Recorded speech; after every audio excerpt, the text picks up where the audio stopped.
মহানবী সাল্লাল্লাহু আলাইহি ওয়াসাল্লামের জীবনী রচনা। হযরত মুহাম্মদ সাল্লাল্লাহু আলাইহি ওয়াসাল্লাম বর্তমান সৌদি আরবে অবস্থিত মক্কা নগরীর কুরাইশ গোত্রের বনি হাশিম বংশে জন্মগ্রহণ করেন। প্রচলিত ধারণা মোতাবেক ওনার জন্ম 570 খ্রিস্টাব্দে। প্রখ্যাত ইতিহাসবেত্তা মন্টগোমারি ওয়াট তার পুস্তকে 570 সনই ব্যবহার করেছেন। তবে ওনার প্রকৃত জন্ম তারিখ বের করা বেশ কষ্টসাধ্য।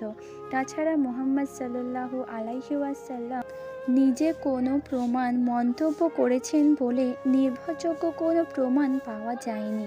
এই জন্য এই নিয়ে ব্যাপক মতবিরোধ রয়েছে। এমনকি জন্মমাস নিয়েও ব্যাপক মতবিরোধ পাওয়া যায়। যেমন এক বর্ণনা মতে ওনার জন্ম 571 সালের 20 বা 22 এপ্রিল।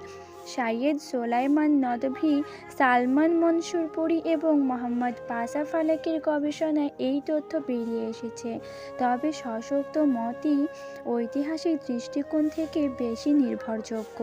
তাই হোক, নবীর জন্মের বছরে হস্তি যুদ্ধের ঘটনা ঘটে এবং সে সময় সম্রাট নরশেরওয়ার সিংহাসনে আরোহণের 40 বছর পূর্তি ছিল। এ নিয়ে কারো মাঝে দ্বিমত নেই। তার পিতা আবদুল্লাহ এবং মাতা আমেনা। জন্মের পূর্বে মুহাম্মদ সাল্লাল্লাহু আলাইহি ওয়াসাল্লাম পিতাকে হারিয়ে এতিম হন। 6 বছর বয়সে মা আমেনা এবং 8 বছর বয়সে দাদা আব্দুল মুত্তালিব এর মৃত্যুর এর এতিম মুহাম্মদ সাল্লাল্লাহু আলাইহি ওয়াসাল্লামের দায়িত্বভার গ্রহণ করেন চাচা আবু তালেব।